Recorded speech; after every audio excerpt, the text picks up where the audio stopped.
시간 함께 나누실 하나님 말씀 구약성경 에스라 9장 1절에서 6절까지 말씀입니다.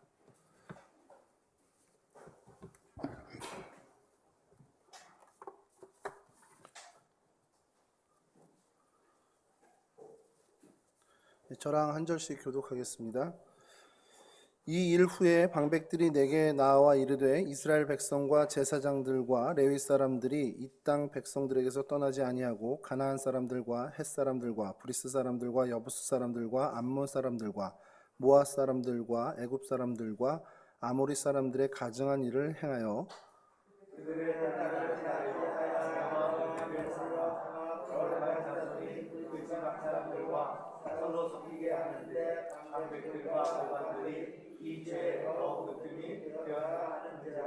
내가 이 일을 듣고 속옷과 겉옷을 찢고 머리털과 수염을 뜯으며 기가 막혀 앉으니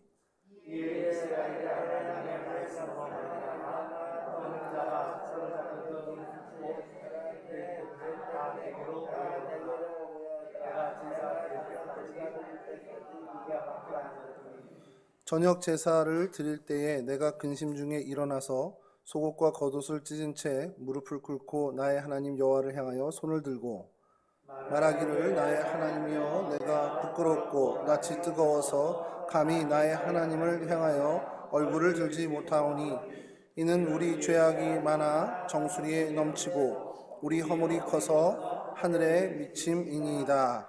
아멘. 예, 오늘 저희가 살펴볼 성경의 인물은 에스라입니다. 많이 잘 알고 계시고 또 이제야 에스라를 하게 된 이유가 너무 방대하고 너무 이렇게 할 것이 많아서 한 시간으로 가능할까, 그러니까 한 차례로 가능할까, 두세 차례로 나눠서 해야 되는 거 아닌가라는 고민도 좀 많았던 사람입니다. 여하튼 오늘 좀 이 에스라를 보면서 그 에스라의 특징적인 모습 몇 가지만 좀 저희가 살펴보고요. 거기서 얻게 되는 교훈을 좀 나누려고 하는데 늘 그렇듯이 우리 에스라의 인적 사항을 좀 살펴보면 그의 이름의 뜻이 여호와가 도우신다, 그러니까 하나님이 도우신다라는 뜻을 갖고 있습니다.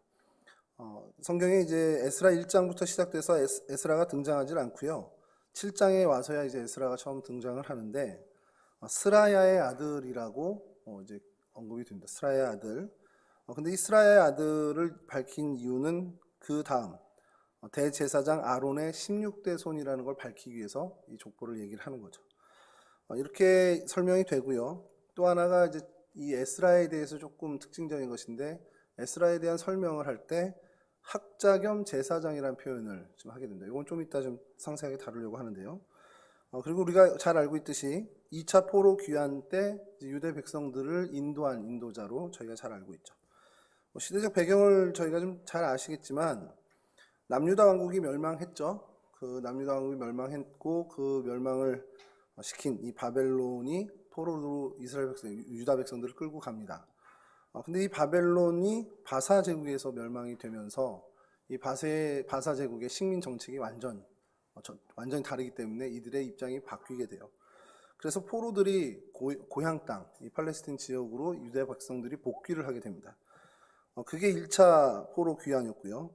그 일이 있은 다음에 2차 포로 귀환이 이제 또 진행이 되는데 그 포로 귀환의 주도적인 역할을 한 사람, 인도자로 세워진 사람이 바로 이 에스라였습니다. 70년간 포로기를 겪으면서 많은 이제 경험들이 그 안에서 축적되겠죠. 에스라가 생각했던 것 중에 제일 급하고 시급한 게 뭘까라는 생각을 좀 했었을 것 같아요. 2차 포로 귀환을 하고 이제 팔레스틴에 정착을 하면서 에스라가 이 백성들을 봤을 때 이게 시급하구나. 우리 백성이 이렇게 뭔가 이건 먼저 해결돼야 되겠구나 라는 것을 사실 이제 그가 판단했던 것을 시행하게 된 이야기가 사실 이 에스라서에 등장하는 내용들입니다.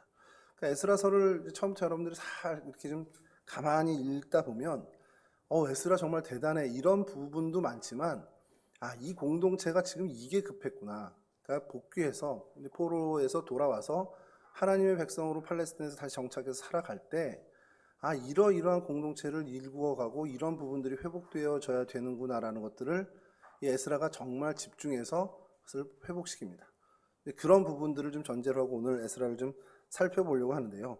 여하튼 이렇게 혼돈스러운 시절이었습니다. 그 아닥사스다 이 아닥사스다 왕이 포로 2차 귀환을 허락해줘서 이제 그 혼돈 속에서 이제 그 귀환을 하고 그 안에서 이루어지는 여러 사건들 속에서 에스라의 특징적인 모습이 드러나는데, 참고로 이 아닥사스다 왕이 누구냐? 여러분, 에스더의 남편이 아하수에로 왕이라는 거, 이제 뭐 그 나라 이름으로 하면 크세르크세스인데, 그의 아들이 아닥사스다 왕입니다. 그렇다고 에스더의 아들은 아니고요. 그때 이제 BC 444년에 포로 귀환이 이루어지는데, 이 아닥사스다 왕하고 에스라가 조금 특별한 관계로 있었다라는 것, 그러니까 굉장히 신임 관계였다라는 것을 저희가 좀 발견하게 될 겁니다. 먼저 이렇게 오늘 특징적인 모습 첫 번째를 좀 보게 되면요, 에스라 7장 11절을 좀 먼저 읽어보겠습니다. 여호와의 계명의 말씀과 이스라엘에게 주신 율례 학자요 학자 겸 제사장인 에스라에게 아닥사스다 왕이 내린 조서의 초본은 아래와 같으니라.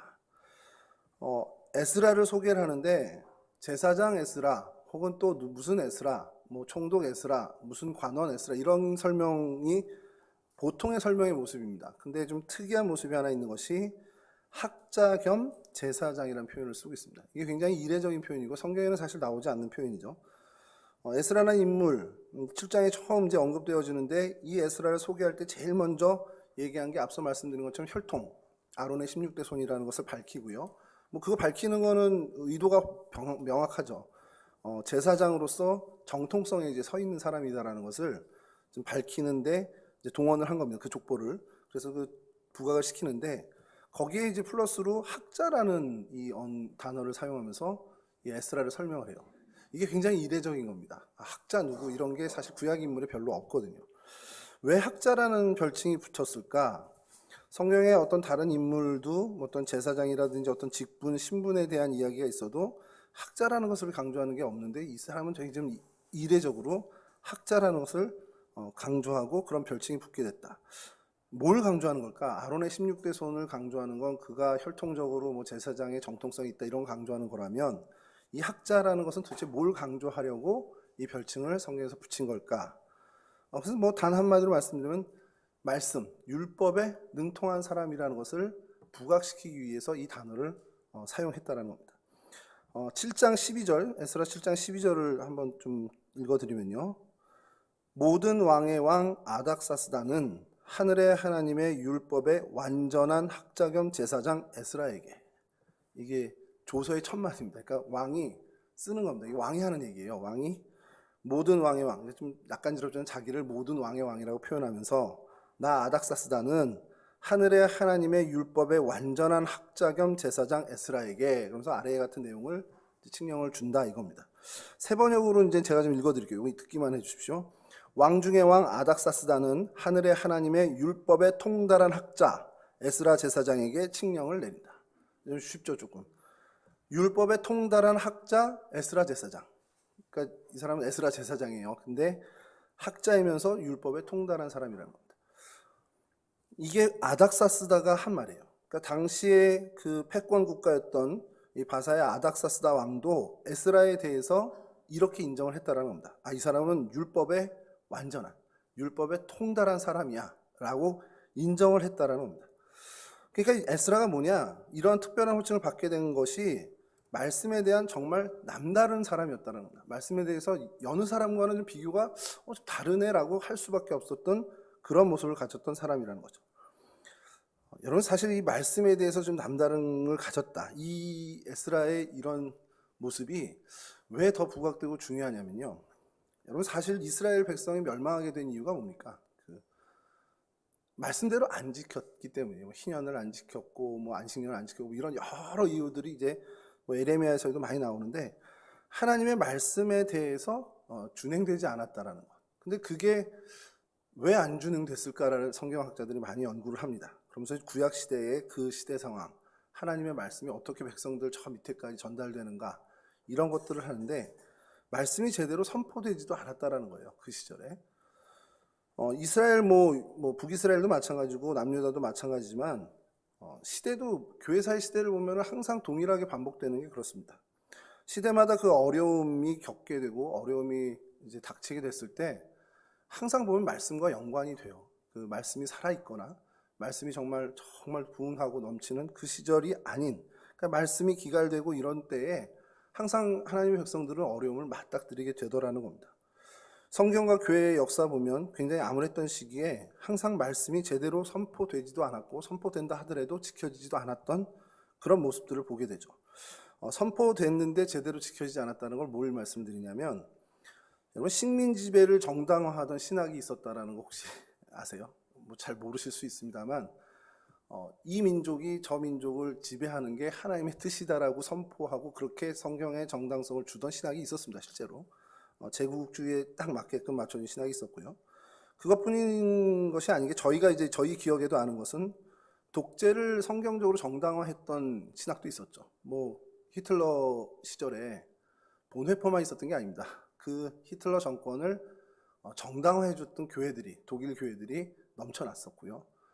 본회퍼를 중심으로 한 정말 복음적인 분들이 이거 아니다라고 외쳤던 것으로 핍박을 받았던 거죠. 공산 정권을 여전히 성경적으로 옹호하고 있는 그런 신학도 여전히 지금도 있습니다. 그러니까 그 권력의 입맛에 맞게 꾸며지고 맞춰지고 이렇게 되는 말씀 선포가 실제로 있었다라는 거예요. 이 시절에. 그리고 오늘날도 마찬가지고요. 제가 요즘 걱정하는 것 중에 하나는, 권력의 입맛에 맞춰서 이렇게 뭐 선포되는 거, 뭐 그건 이제는 분별할 수 있으니까 저희가 좀 그거는 뭐 좀 위험성이 좀 덜해진 것 같다라는 개인적인 생각이 있는데, 이게 문제는 세속적인 기대에 껴맞춰지는 신학들이 생겨납니다. 지금 시대가 이런 트렌드로 가는데, 이거에 맞게 우리 기독교도 부흥하고 신학적으로 응답해 줘야 돼라는 명분으로 그것에 대해서 신학적인 성경적인 정당성을 주는 경우가 있는데, 대표적인 것이 요즘 퀴어 신학입니다. 죽었다 깨라도 동의할 수 없는 건데 시대적인 요청은 강요하는 거죠. 왜냐하면 그것을 수용하고 뭔가 그것에 대해서 포용성을 가지면 좀 그래도 성숙한 목회자, 그거에 대해서 아니라 그러면 저 목사님도 꼰대네, 이런 소리를 듣는 분위기를 만들어 가요 지금.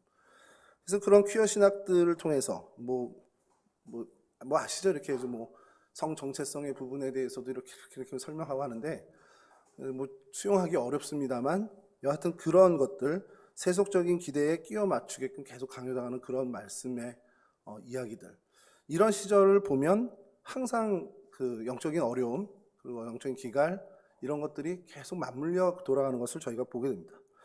그렇기 때문에 하나님 말씀을 제대로 알게 하고 제대로 해석하게 하는 것이 무엇보다 중요한데, 이 시절, 에스라의 시절에 그런 요청이 있었고 그 요청에 에스라가 하나님으로부터 쓰임을 받게 되는 거라는 겁니다.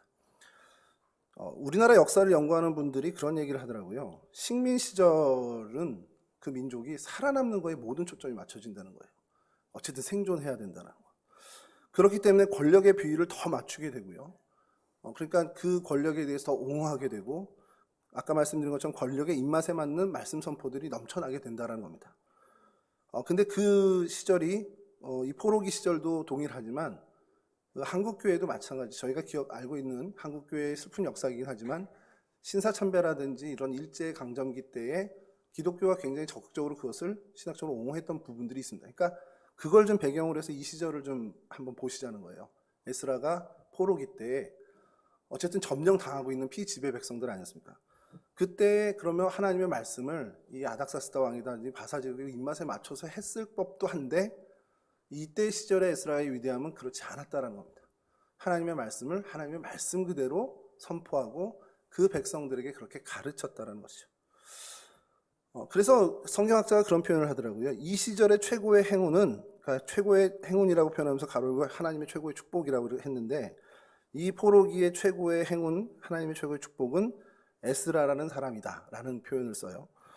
그렇게 얘기할 수 있을 정도로 이 에스라가 하나님의 말씀에 대해서는 엄청난 학자라는 유일한 별칭을 가질 정도로 하나님 말씀에 남달랐고 하나님 말씀을 참 사랑했던 사람이라는 겁니다.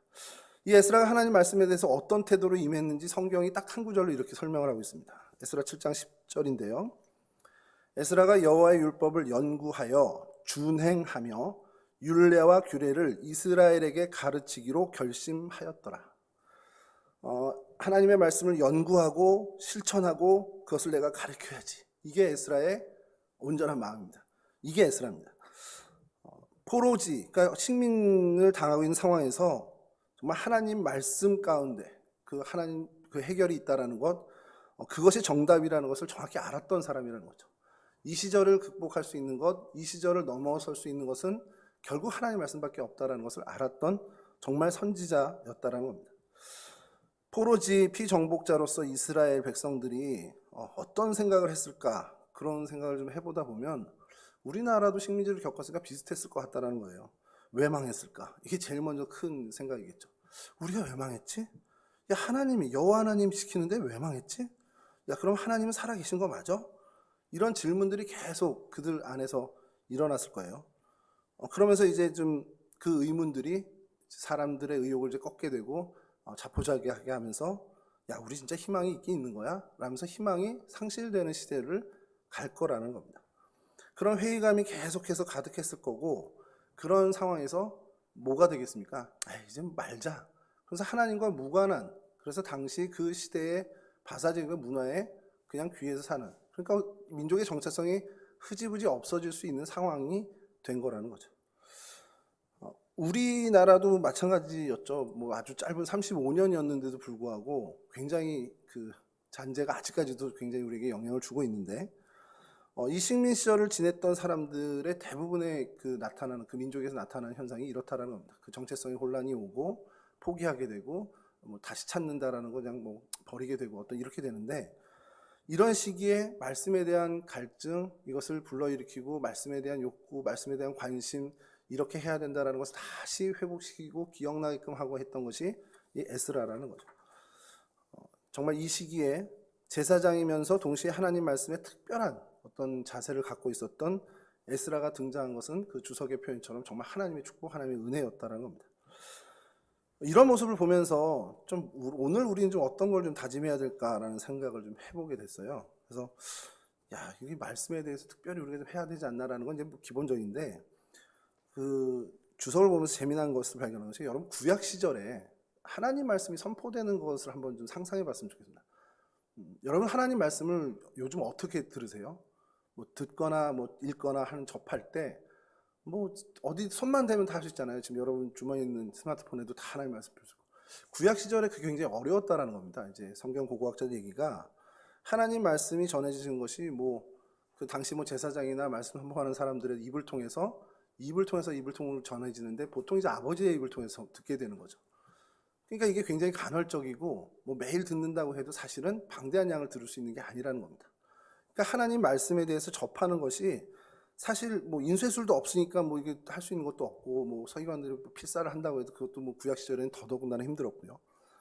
그러니까 오늘날처럼 이게 쉬운 일이 아니었다라는 거예요. 당시 하나님 말씀을 접한다, 하나님 말씀을 내가 듣게 된다라는 것이 굉장히 희귀한 일이었고 귀한 기회였다라는 겁니다. 자, 그런 때의 식민지 상황이라면 어떻게 했냐는 거예요. 더한 거죠. 뭐 제사를 드리는 것도 자유롭지 못하고, 포로기에 또 피지배 정복 백성으로서 그 어떻게 보면 포로지에 계속 이렇게 머물게 되는 그런 상황에서 그럼 하나님 말씀에 대해서 완전히 단절될 수도 있음에도 불구하고 이렇게 이어갔다라는 것은 이 유대 민족의 엄청난 위대함이라는 거죠. 근데 그런 걸 보면서 오늘 저희를 생각해 보는 거예요. 야, 우리는 그러면 그때에 비하면, 뭐 그때뿐만 아니죠. 뭐 몇십 년 전 이렇게만 비해도 성경책이 뭐 없는 집 없죠. 성경책이 없어도 상관없죠. 요즘은요. 뭐 스마트폰에 다 들어있고요. 뭐 스마트폰만 있습니까? 뭐 각종 기독교 방송이니 뭐 유튜브, 각 교회 홈페이지, 정말 맘만 먹고 클릭 몇 번만 하면 우리 하나님 말씀을 언제든지 풍성하게 들을 수 있는 시절을 살고 있습니다. 이거 뭐 동의하시죠? 그러니까 우리가 구약 시대보다, 뭐 구약 시대를 특정해서 좀 비교하는 게 에스라 시대니까, 그들보다 말씀은 훨씬 더 유리한 입장이고 그런 상황에 사는데, 그럼 과연 그들보다 말씀을 더 가까이 하고 살고 있냐? 이 질문을 해보자는 거죠. 형편이 훨씬 나아졌죠. 나아진 정도가 아니라 뭐 천지개벽할 수준으로 바뀌었습니다만, 말씀을 가까이 하는 그 기준으로 그들과 우리를 비교하면 어떨까? 그럼 하나님은 어떻게 보실까? 이런 정말 천지가 개벽할 수준으로 바뀐 형편에서도 그래도 말씀을 가까이 하지 않는 저희들을 보면 하나님 마음은 어떠실까라는 생각을 좀 해보게 되는 겁니다. 이런 상황에서 하나님의 말씀을 가까이 하지 않는다. 하나님 보실 때는 야, 너는 이렇게까지 니네들 이러냐? 라고 할 정도로 굉장히 우리를 측은하게 보시지 않을까라는 생각을 좀 하게 됩니다. 여러분, 우리는 하나님 말씀의 능력이 있다고 믿고 사는 사람들입니다. 다 믿으시잖아요. 하나님의 말씀은 우리 혼과 영과 관절과 골수를 찔러 쪼개고 우리의 마음의 생각과 뜻을 감찰한다고 우리는 배워왔고 또 그렇게 믿고 살아가고 있습니다. 그러면서 우리는 동시에 하나님 말씀은 우리를 교훈하고 책망하고 의로 교육한다라고 증언하는 그 성경을 믿고 살아가는 백성들이죠. 하나님의 말씀으로 하나님의 사람으로 온전하게 된다라는 것을 저희는 믿고 삽니다. 그리고 구원에 이르는 지혜가 하나님의 말씀에 있다고 믿고 살죠. 인생의 이정표가 되고요, 삶의 지침서가 되는 것, 우리 다 믿습니다. 그러니까 우리도 말씀을 가까이 하고 하나님 말씀을 연구하고 하나님 말씀을 즐거이 누리는 사람이 되어야 하는데, 이제 좀 기준을 좀 갖고 구약 사람들보다만 좀 우리가 좀 앞서자라고 해도 되지 않을까 생각이 든 거예요. 그냥 엉뚱한 생각이긴 한데, 에스라처럼 학자까지는 어려울 겁니다. 제가 뭐 죽었다 깨나도 에스라만큼 하나님 말씀에 융통하고 율법에 완전한 사람이 될 수는 없겠죠. 그래도 하나님 말씀을 가까이 두는 사람으로는 살아야 되지 않겠냐라는 거예요. 하나님이 특별히 이런 시대에 정말 천지가 개벽할 수준으로 말씀을 정말 가까이 접할 수 있는 시절에 우리를 살게 하신 이유가, 그 하나님의 뜻이 그 말씀을 제대로 가까이 해서 말씀에 대한 분별력을 갖고 하나님의 사람으로 온전하게 되길 바란다라는 하나님의 뜻이 아니겠냐라는 겁니다. 그러니까 바라는 것은 항상 말씀을 좀 가까이 두기를 즐기는 저와 여러분이 됐으면 좋겠고요. 그래서 그 하나님의 의도대로 하나님의 백성으로 온전해지는 저와 여러분, 그런 은혜와 축복을 누리는 저희들이 되었으면 좋겠습니다. 두 번째로 좀 살펴볼 에스라의 모습은요, 성경을 이제 뒤지다 보면 에스라가 어떤 사람이었을까 찾으면 그냥 도드라지게 나오는 건, 야, 이 사람 진짜 왕한테 인정받았구나, 이겁니다. 그러니까 왕에게 인정을 받은 사람, 그러니까 쉽게 얘기해서 사람으로부터 인정받는 건데, 이건 이제 세 번째 특징과 완전히 긴밀하게 좀 연결되어 있는데, 그건 좀 이따 세 번째 특징 말씀드릴게요. 왕에게 인정을 받았는데 굉장히 고위직이었을 것으로 추정이 돼요. 도대체 어떤 벼슬을 하고 있었는지는 모르지만, 성경에 드러나지는 않는데 굉장한 고위직에 있었을 것으로 추정되는 것. 왜냐하면 아까 말씀드렸지만 율법에, 하나님 율법의 완전한 학자 겸 제사장으로 인정을 받았는데 누구한테까지 인정을 받았냐면 아닥사스다 왕에게까지도 인정을 받아요. 이건 뭐냐면 아닥사스다 왕이 하늘의 하나님이라고 지칭을 해요, 여호와 하나님을. 그러니까 이 에스라 때문에 사실 그렇게 된 거죠. 그러니까 에스라 때문에 뭐 잠시 뒤에도 좀 언급하겠지만 하나님까지도 인정하게 되는 일이 벌어질 그만큼 신인 관계였다라는 겁니다. 아닥사스다 왕이 어떻게 이렇게 인정하게 됐을까? 에스라랑 많은 얘기를 나눈 것이 분명할 겁니다. 에스라와 정말 그 백성의 문화, 섬기는 하나님에 대해서 이야기를 많이 들었고 또 궁금한 거 물어보고 이러면서 그 역사에 하나님이 어떻게 이스라엘 백성들을 이끌어 왔는지, 이 유대 백성들을 어떻게 하나님이 다스려 왔는지, 그래서 그 하나님이 어떤 분이고 이스라엘 백성들이 왜 그 하나님을 이렇게 실망시켜서 이런 일을 당하게 됐는지, 뭐 이런 많은 일들을 이 아닥사스다 왕에게 또 이야기했을 거라는 거예요. 그러니까 아닥사스다 왕이 그 이야기를 들으면서 에스라를 인정하게 되고 또 신임하게 되고, 그래서 에스라를 전폭적으로 지원하게 되는데, 이제 성경에 나오는 어떤 모습이 이제 이 사람을 신임한다라고 보이냐면, 물론 첫 번째로 2차 포로 귀환의 지도자로 삼는 겁니다. 이 포로 귀환의 책임자로 삼았다는 건데, 여러분 이게요, 너 니네 백성들 이렇게 이끌어 나가, 이렇게 굉장히 출애굽과 비슷한 부분이 많이 나옵니다, 에스라서를 읽으면. 근데 이게 왕의 입장에서 봤을 때 출애굽하고 완전히 성격이 다른 거는, 야, 이제 니네 좀 나가줘, 이렇게 해서 가는 게 아니고, 이제 팔레스틴 지역까지 식민 정책을 이제 이 바사 제국에서 식민 정책을 펼치는데, 이제 포용 정책이란 말이에요. 강압하는 게 아니라, 바벨론처럼 또 아수르처럼 하는 게 아니라 이제 자유롭게 자유권을 주고서 다스리는 건데, 여기 나를 대신해서 갈 사람이 필요한 겁니다. 그러니까 왕 입장에서는.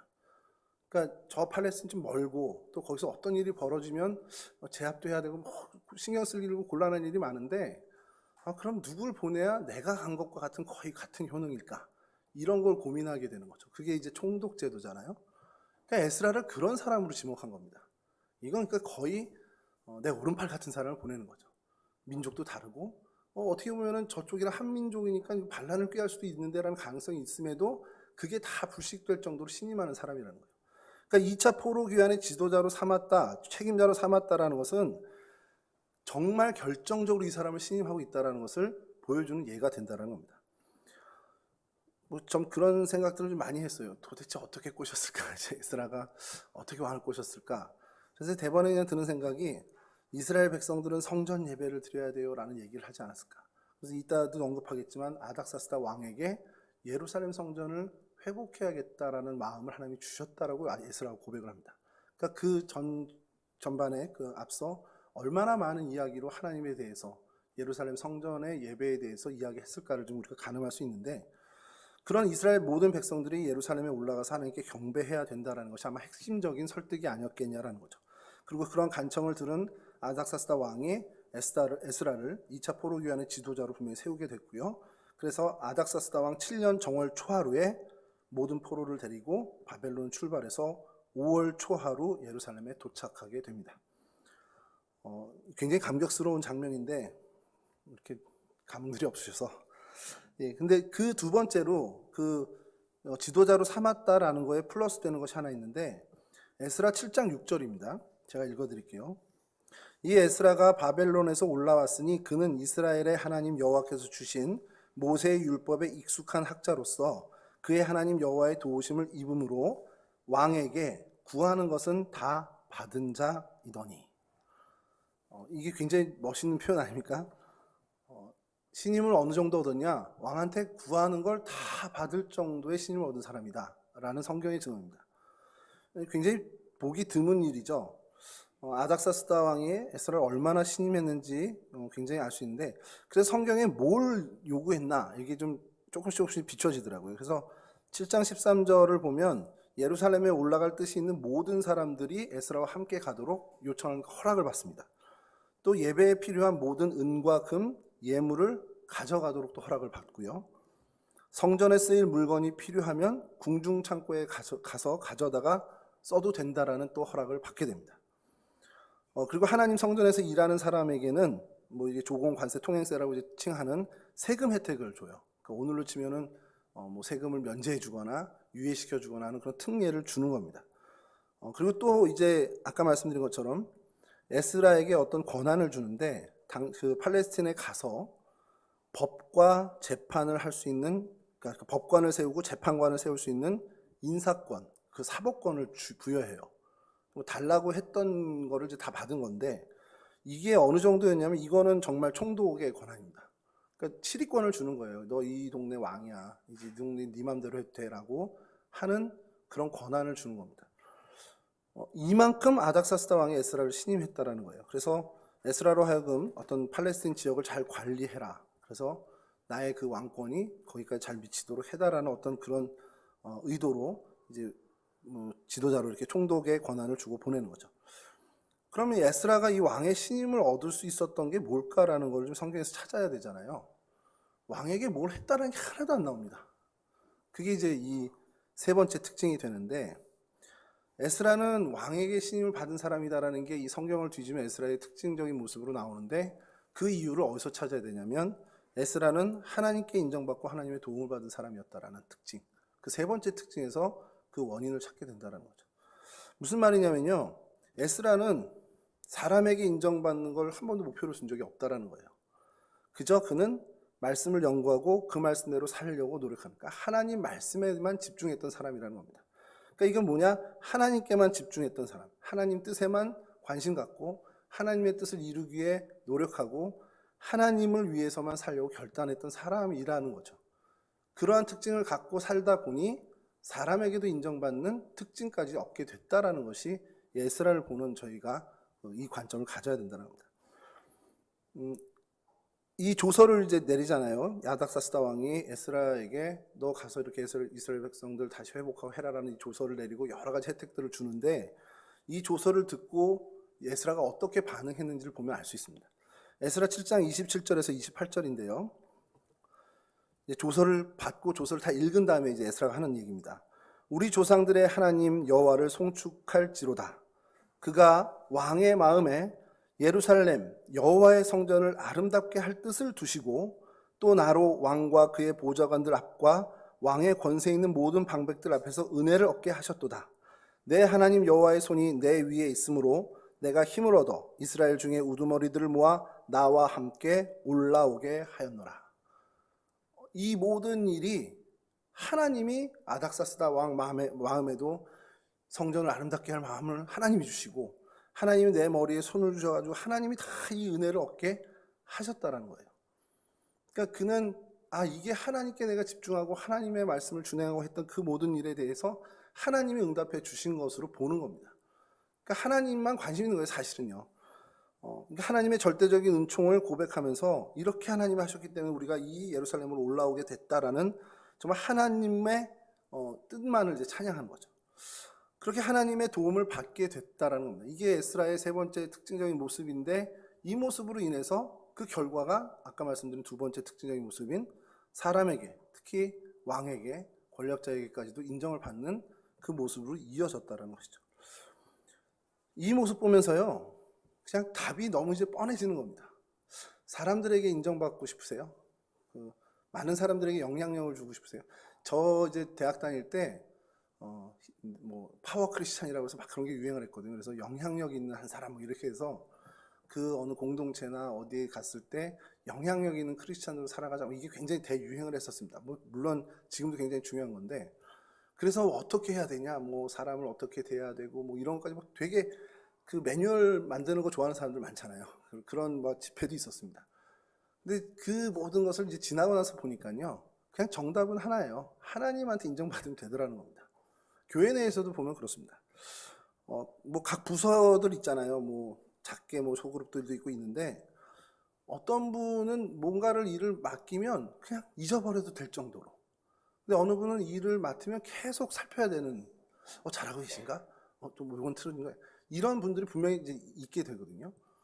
그런 거 보면서 어디서 차이가 나는 걸까라는 생각을 좀 하게 되는데, 이분에게 맡겼을 때 저분 정말 하나님 앞에 신실하게 잘 하시지라는 믿음 하나면 다 해결되더라는 겁니다. 그게 어느 공동체나 어느 소그룹에서 다르지 않은 것이, 결국 하나님과의 관계, 저분과 하나님과의 관계가 내가 정말 신뢰할 정도로 인정할 정도가 되면, 저는 하나님을 인정하기 때문에 그분을 당연히 인정하게 된다는 거죠. 그러니까 우리가 사람에게 인정받는 정말 제일 좋은 방법은 하나님으로부터 인정받는 것이 드러나는 거면 제일 좋은 방법이라는 거죠. 저분은 항상 하나님과 동행하고 사시지. 제가 늘 저희 아이들 얘기하면서 부모님들에게 틈만 나면 하는 얘기가, 저희 큰애도 작은애도 정말 믿을 만한 인간들이 아니에요. 저희 큰애는 요즘 계속 전쟁 중인데 믿을 만한 아이들이 아닌데, 제가 이제 어디 상담을 하거나 혹시 신방을 했을 때 이야기를 하다 보면 자녀 때문에 고심하는 분들에게 자주 어떻게 보면 고백적인 얘기를 드리는 게, 정말 믿을 만한 거 하나 없는데 우리 아이와 함께하는 하나님은 믿을 만하거든요. 그렇지 않습니까? 아들 때문에 고민이 너무 많고 도대체 이게 생각 없이 사는 것 같고 막 걱정이고, 도대체 뭘 맡겨도 하나도 믿을 수 없는데, 그 아들과 함께 하시는 우리 하나님은 정말 믿을 만한 분이거든요. 그러니까 안심하는 거죠. 그게 우리 자녀들만도 아닙니다. 누구를 볼 때, 우리가 어떤 분을 볼 때, 심지어 다른 사람들이 저를 볼 때도, 야, 가오진 목사 그거 살만 쫓지 하나 하겠어? 이런 모습이지만, 그래도 가오진 목사 하나님이 같이 하지 않겠어? 그러면 같이 하시는, 함께 하시는 하나님은 믿을만 하잖아요. 그러면 인정받게 되는 겁니다. 여러분, 우리가 하나님의 백성으로 좀 하나님께 가까이, 아까 말씀드린 것처럼 말씀을 가까이 하는 삶을 통해 하나님을 늘 가까이 하면 하나님이 나와 함께 하시는 모습이 내 삶에 계속해서 드러나고, 그러면 그게 나의 특징이 되면서 동시에 많은 사람들로부터도 인정받는 삶을 우리가 살아갈 수 있는 비결이 된다는 것이죠. 여러분, 이러한 에스라의 귀한 모습이 오늘 2022년을 살아가는 저와 여러분들의 모습까지도 되기를 주님의 이름으로 간절히 축원합니다. 네 번째 특징을 좀 찾아보려는데, 이게 오늘 주제입니다. 오늘 읽었던 본문의 이야기인데, 모든 백성을 믿음으로 이끄는데 특별히 그들을 위해서 기도하는 사람이었다는 거죠. 여러분, 에스라가요, 이스라엘 유대 사람들을 고국으로 들어오는 길이 그냥 포로 귀환을 이끌었어 라고 이렇게 얘기하는 거로 끝날 일이 아닙니다. 4개월이 걸렸어요. 120일을 걸어온 겁니다. 물론 이제 출애굽에 비하면 별것도 아니지만 120일 걸리는 시간을 가지고 정말 많은 위험 요소를 가지고 온 겁니다. 아까도 말씀드렸지만 왕의 창고에서도 막 이런 거 얻고 많은 은금을 얻고 금과 은을 가지고 오면서, 여러분, 이게 소문이 안 나겠습니까? 야, 저희들이 지금 저기서부터 온대는데, 메소포타미아에서도 온대는데 뭐 가진 게 좀 많대. 어마어마한 사람들이 약탈을 계획할 수도 있고요. 굉장한 위험에 노출되어 있는 상황이었습니다. 정말 많은 위험 요소가 있어요. 그 일을 정말 하나님께 기도하면서 열심으로 왔던 에스라입니다. 실제로 에스라가 백성들을 이끌고 바벨론을 출발한 게 이제 정월 초하루, 7년 정월 초하루.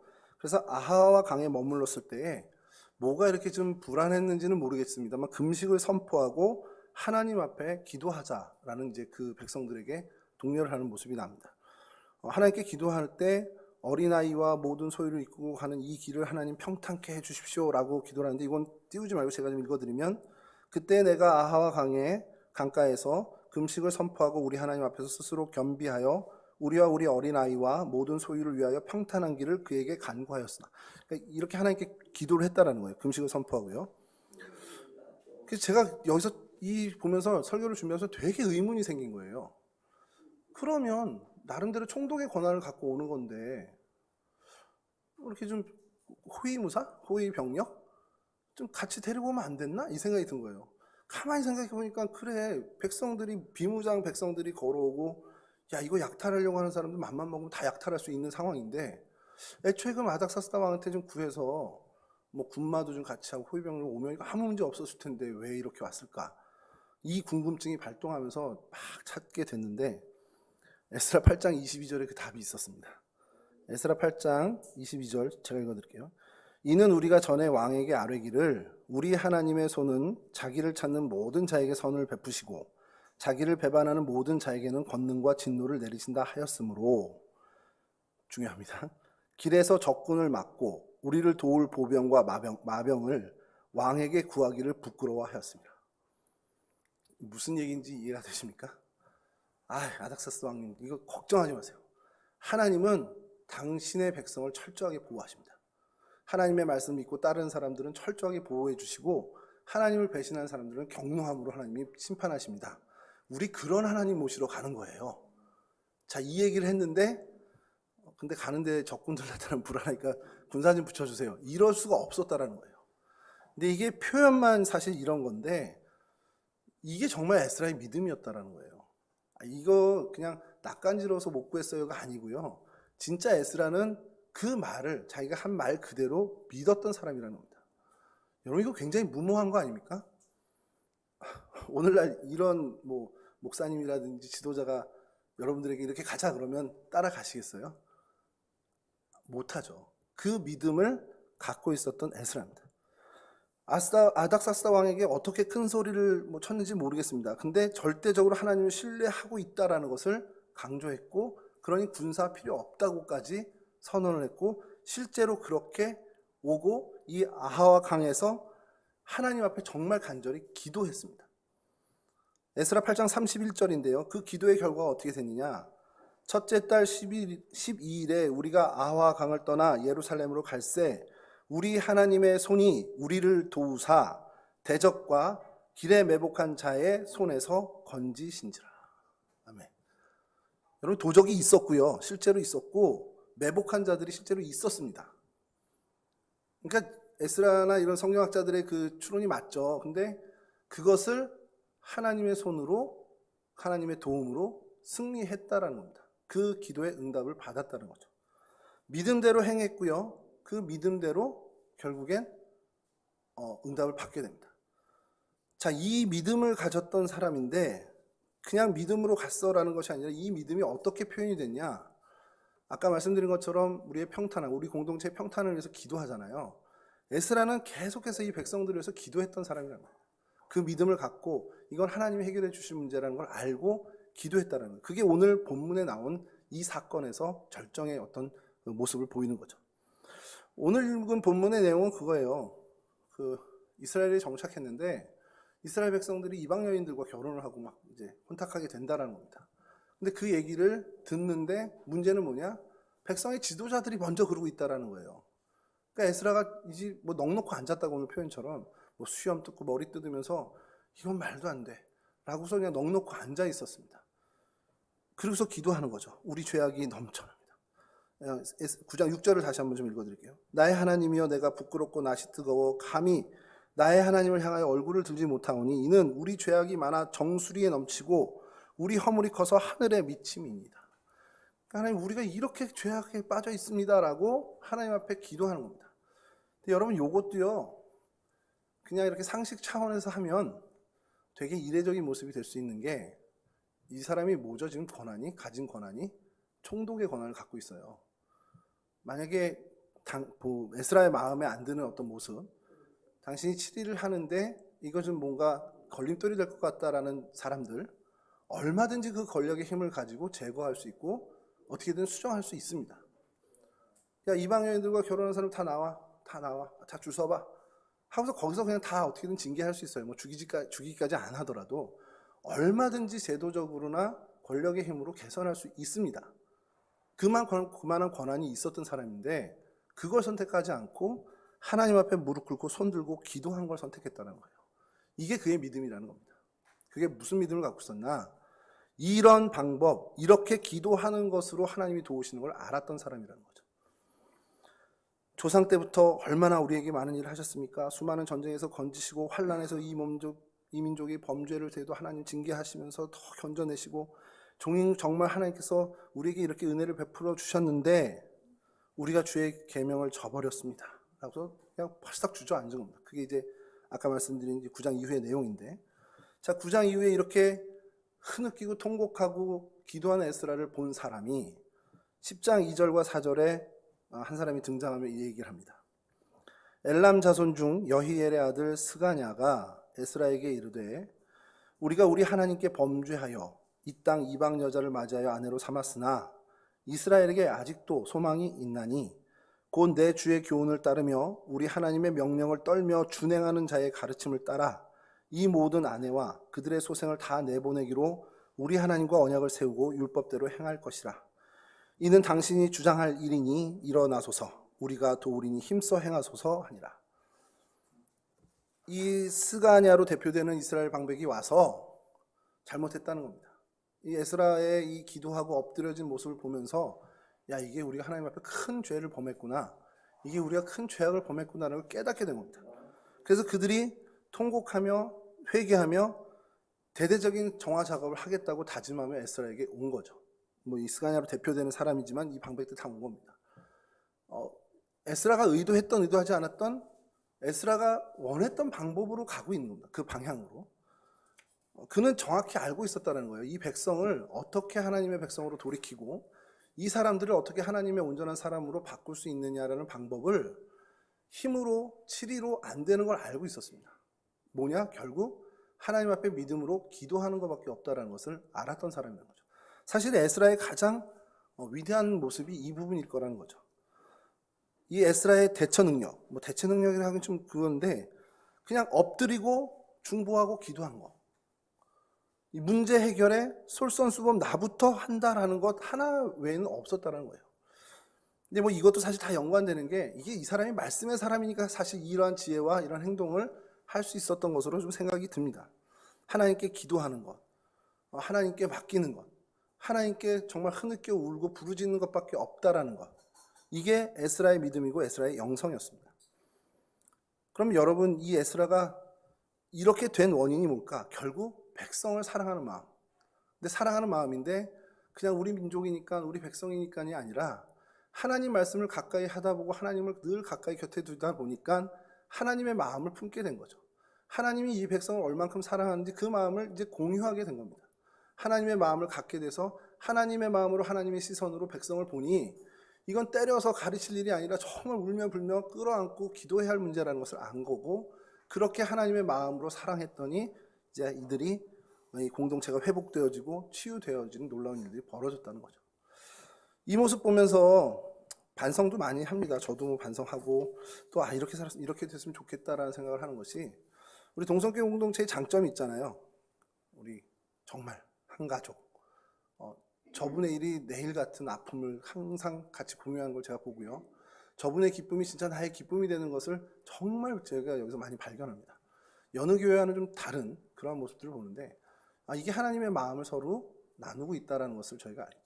이거를 더 키우자는 겁니다. 내가 정말 하나님의 마음으로 하나님을 더 가까이해서 하나님의 마음을 내가 품고 공동체의 어려운 우리 지체들의 모습을 보면서 기도하고, 그들이 혹시라도 다른 길로 가는, 조금이라도 하나님 보시기에 원치 않는 길로 가실 때 내가 기도함으로 그를 다시 하나님께로 돌이키게 하고 하는 그러한 아름다운 일들이 우리 가운데 풍성히 일어났었고요. 지금까지 앞으로도 계속 일어났으면 좋겠다는 겁니다.